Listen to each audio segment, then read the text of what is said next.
Hello, and welcome to American Aaron Wargaming. This is a battle report for Modulorka, an orky skirmish game by Mr. Modulorka. Me mate and I got another round in this week, and this is how it went down. Alright, that's fun and all, but I don't think I can keep this up for a whole battle report. Sorry if you were hoping for that. But yeah, we got another game in over a lunch break this week. We sorted out the mission first. To keep the game to a lunch break time limit, we stick to only using the 30-point setups. Our battlefield draw was the walls, so you'll see how we handle that shortly. Our primary mission was the hunted, so one of us is going to be the defender and the other the attacker. All of the defender's models are worth victory points for the attacker if they're knocked out, but the defender scores those points if the model survives to the end of the game. The secondary mission is kill the overboss, so each of our overbosses was worth 3 victory points if they got knocked out. For the battlefield condition, it's the dead of night, so all models start in the concealed state. My wargang was built to bring out some of the models which I haven't gotten to put on the table yet. Leading the crew is the bastard in blue, the Kap'n. He is a Rokk-Star and has a power claw, a pistol, and a cyba-eye, which is actually really handy in this game because it lets him ignore models which are concealed. I also have Gronick, the steel lad, who is illuminated from within with an LED and a button battery. If you want to know how I did that, check out this video that's linked above. He's got his default equipment, a blowtorch, rocket rifle, and his jet boots. Then I have 2 lads, one with a minigun, and one simply with a pistol and bludgeon. I went with the Kap'n over Gronick as my leader, as I figured that with 8 health and no armor, he might last a little bit longer than with 5 health and 1 armor. My opponent was not bringing their usual speed cult list today, but opting for some Rokkas. Leading the group is Goff Rokka, proxying for the Baron Gigantus with a bludgeon, scoped pistol, boom mic, and super speakers. Then there was a single roadhog with a buzz sword and grog, though we learned later that you aren't supposed to be able to take grog on a mounted unit. Although nothing seems more orky than drinking while riding a motorcycle. And then there was a 3-piece gobbo band, one with an axe bazooka, one with an axe burner, and one with an earth shaker. Since we don't have a lot of straight terrain, we built the fortifications out of several corner pieces. The 2 on the wings count as having no windows, but the ones in the middle do have windows, and there are 2 entrances in the sides. With an odd number of corner pieces, it made sense to put the last one in the middle. Then we alternated, placing scatter terrain around the rest of the board. Then we set our forces up, and I won the roll for first player, so it was time to go. The first few moves on either side were just moving up but staying in cover, but early on I placed my minigunner in open territory and put him in overwatch. This was interesting with everyone being concealed, as it means that they technically weren't visible to Overwatch until fully moving out of cover. Which one unlucky gob eventually did.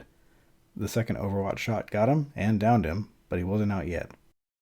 Gronick tried for a sneaky maneuver with his jet boots, planning to scream right over to the enemy side of the board and spew some fire from his blowtorch. But I rolled a 6 for the jetpack, so he overshot his mark by 4 inches.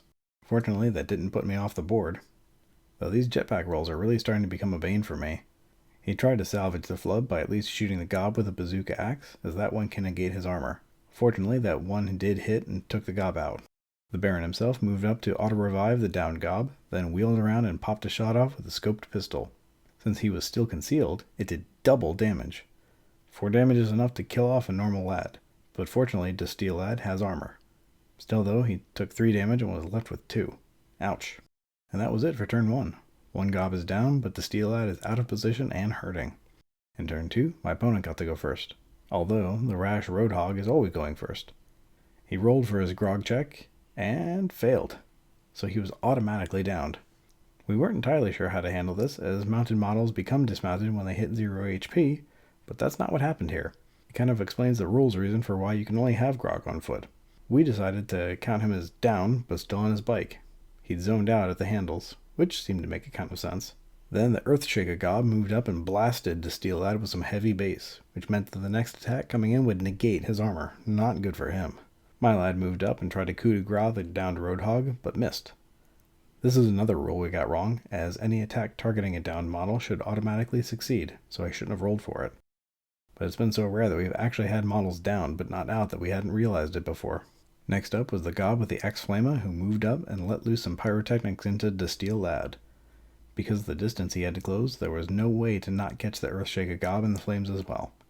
But there's not much orkier than deep frying a goblin on your own side. So both the steel lad and the gob were left with 1 HP and were on fire, doomed to go down in their next activation. The minigunner attempted to succeed where the other lad had failed, reloading and sending a barrage into the downed roadhog. The second shot did hit and managed to take him out proper.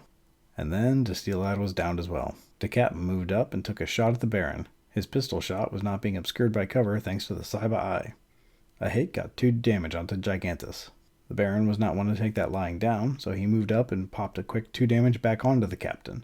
And that was the end of round 2. Then it was time to reveal our event card, which was... nothing. Nothing at all. Since the initiative rolled back to me this turn, I figured I'd roll with that and send the Kap'n into the Baron for some crumpin'. Hitting with a 6 with the power claw was massive, because a 6 does double damage, and that's 4 for that weapon, the exact amount of health the Baron had left. Normally, that would mean that he's down but not out. However, the power claw also has a rule called Crush, which says that getting downed by the claw is automatically out. So with one massive crunch, the Kap'n has taken the Baron Gigantus off the board. The Flamagob then moved up and set him on fire.